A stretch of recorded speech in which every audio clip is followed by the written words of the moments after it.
Hey, everyone. Oh, I have a mark here on my head. Hey, this is Darius Wallace. And I got to remember to say this. My website is dariuswallace.com in case you want to engage me more. And also YouTube, Instagram, and all that good stuff. Got to get used to saying that. I hope you all are doing well. Just finished performing Starry Road to Freedom. It's actually closer to a newer version of my Frederick Douglass performance that I'll be doing in Easton, Maryland at the Avalon Theater for the family of Frederick Douglass and dignitaries. But anyway, I'm here in the dressing room. I may be able to go onto the stage. It's a pretty cool stage, actually. There may be something happening on the stage, but it looks like there is. Oh, there is.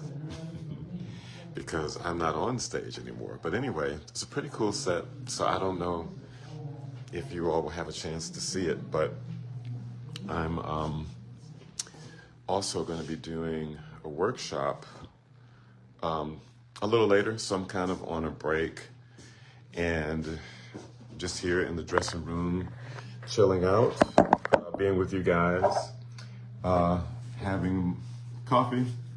This time is branded coffee, and one of my favorite places to go, which is Starbucks. So anyway, I hope you guys are doing well today. This is the first performance of a tour that I'm on, and so there'll be many, many, many more performances. And I just hope that everyone out there today is finding a way to stay inspired, to stay encouraged, and to stay blessed. I know there's storms going on all over the country. As a matter of fact, this particular performance in Atlanta, there was a threat of rain below freezing. So, we thought there was going to be some kind of an ice storm here. But turns out that did not happen. But I know in Tennessee, a lot of folks are in Memphis. I know that there's snow going on. And I also know that there's snow going on out west in Portland, place where I'll be later on in the month. So I hope everybody's safe. Today, I just basically had on my mind the idea of staying encouraged when things seem kind of grim. How do you keep your balance? How do you keep yourself together? How do you stay faithful to what's in you and pressing forward? And, for me, quite frankly, this has been probably the most risky period of my life because I've made some decisions that's kind of taken me in a direction where I really need to exercise a tremendous amount of faith, and I'm seeing the fruit of that and results. There's this interesting story. There's Jazz Nam. Hey, Jazz Nam, how you doing? Jazz Nam sings. As a matter of fact, you guys saw clips of me doing King a few days ago for the holidays, and the composer of that beautiful music is Jazz. I call him Jazz, but his name is Jazz Nam Singh. He's a Brazilian Sikh, and a very talented composer. There's this story that I'm just going to, real quick, I'm kind of going off the top of my head, but Jaquez and the Bean Tree. Now, here's how the story goes, all right? One day, Jaquez wakes up and his mama sends him to the store to pick up some stuff. They're going to cook some breakfast. They're going to do the best they can because they're struggling really, really bad with bills. So Jacquez gets on this bike that his dad bought him. As a matter of fact, it was an expensive bike, and it was a Christmas gift. And so Jacquez drives to the store, and all of a sudden, this mysterious old dude comes up to him, loves the bike, but promises Jacquez that if he would sell him his bike, he would give Jacquez these beans, right? And these beans would be a blessing to him and his family. And so Jacquez, being a young boy, kind of, naive, he wants to be able to have a blessing for the family. And so there's something in him that says, let me do it. So he goes on and he sells his bike for the beans. Well, he comes back with, what his mother did now. If I can just be so bold. It wasn't no timeout. But no such thing as a timeout. At the end of the day, Jacquez was about to get some corporal punishment. Some corporal punishment, but his mother, when he sees little Jacquez on the bed, she looks in his eyes and sees he's so sad and really didn't know what he was doing. And the way he was looking, because he really was trying to help, broke his mother's heart. So even though she was frustrated that the little boy sold his bike that cost his daddy so much money, she let him alone. And Jacquez sat in the room so sad. And he threw the beams out the window. And the friends came by to hang out with Jacquez. He wouldn't come out. Other friends came by. He still wouldn't come out. Mama wanted to come eat dinner. He wouldn't come out. Jacquez just got in his bed, lay down. He was so depressed. Well, the next day, Jacquez got up and was hoping that it would be a better day. Still a little sad. But then Jacquez, he looked out the window where he threw the beams because he kind of wanted to still see what these beams were going to do. And he saw this big, old bean tree that went high in the sky. And Jacquez is like, oh my God, I got to figure out what to do. And so Jacquez looks at it. He knows that if he climbs that tree, he didn't get corporal punishment this time. But if he climbs that tree, it ain't going to be nice. But there's something in Jacquez that makes him feel like he needs to. So Jacquez goes ahead and start climbing the tree. He gets all the way to the top.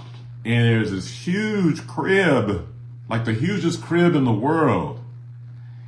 And so when I say crib, I'm talking about house, y'all, for y'all don't know.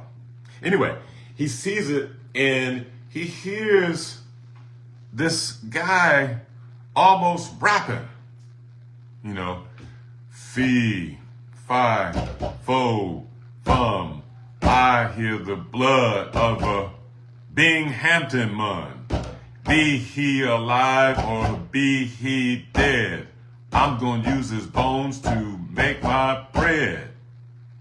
So Jacquez was really, really terrified because he felt like this huge dude was going to eat him.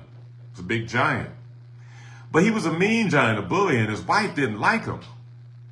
And she saw Jacquez and she said, hey, boy, what you doing up here?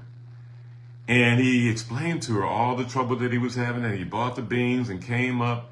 And the giant's wife says, well, I know the answer to all your problems. You see over there with those geese? Well, underneath them are some golden eggs. So if you can get through and pass my husband, which I can help you do, then you're going to be all right. You take those golden eggs, you go back and you can sell them and everything will be okay. So Jacquez began to follow the directions of the giant's wife. And so he begins to do it and he's almost about to get the golden eggs. But then he hears, fee, fi, fo, fum. I hear the blood of a Binghamton man. Be he alive, be he dead, I'm going to make his bones and make my bread. And he sees little Jacquez and he chases Jacquez all over the place, almost like Jacquez is a mouse. He's trying to stomp him, trying to beat him. And Jacquez somehow gets those golden eggs. He makes it past the big giant, makes it past the wife. She points him back to the bean tree. He gets on the bean tree and he climbs all the way back down to his home. And Jacquez is so relieved. But there was his mama. This time, his mama had a belt out. Now, for those of you who know what I'm talking about, you know what I'm talking about. And so she pulls out the belt. Jacquez, why in the world did you go up this huge tree? You could have died. Anything could happen to you. We've been looking all over for you. And Jacquez says, Mama, remember those beans I bought the other day? Well, this is the result. It turned into a big old tree. And I was able to go up and there was these giants and everything. And I got this golden egg and we can sell this golden egg and everything can be all right for our family. Well, to make a long story short, Jacquez, they sold the golden eggs. And Jacquez got his bike, got a better bike. And he got his brothers and sisters' bikes, got all his mom and daddy's bill played, and Jacquez and his family in Binghamton, which is a neighborhood in Memphis, Tennessee. Everything was great for the community. So isn't that something? I love that story. Jack and the Beanstalk, right? Because sometimes there comes a point where we have to break away from other people's opinion. That's what his mother represented. And when we break away from other people's opinion and we do something we feel is within our own soul, everybody gets upset. Everybody gets mad because we're not doing it the way that they want us to do it. And they make us doubt ourselves. They make us feel bad about ourselves. And sometimes we throw our desires or our dreams or our beams out the window because we feel like, well, nobody else likes it, so maybe it's not good. But sometimes there's something in us that knows that those ideas, those dreams are real. And what's so powerful about the desires, the dreams and everything is that sometimes it gets bigger than who we are, like a big old bean tree that reaches up to the sky because the sky is the limit. And so when that happens, there's something in us that has to do it. But guess what? It's so big now that people are really going to think we're crazy and they're really going to get upset. But we got to follow what's in us. And so we climb that tree. And there are challenges. And there are giants. And some of those giants are there making us feel like it's a time when, we're taking a big risk. And it's a time when things might not go so well. It's a time when that giant might eat us up. But there's always an adversary. There's always, rather not an adversary, there's always somebody that is an ally of yours that's going to be there for you, that's going to say yes to you, that's going to help you reach your goal. And so you reach the goal. And when you reach the goal, even then there's still challenges. You still got to figure out how to get past the big old giant because that person is trying to crush you, but you do. And guess what? When you follow those ideas, when you follow those desires, when you follow what's in you, no matter what anybody else says, there's a prize on the other side of that. The golden eggs. And you're able to come back down that old bean tree or the ideas that was sitting in you, and you're able to take it. And now those golden eggs, that idea that you had, is able to bless your family and everybody in the community. So, what can I say? I am a chronic positive thinker, even though sometimes, I can be negative. Okay, yeah, definitely.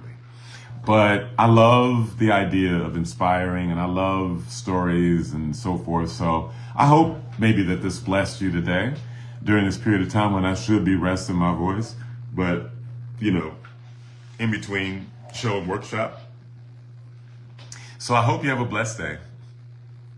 And, I hope that this is a value. If it's a value, share it. If you think it's going to bless somebody, go on and share it.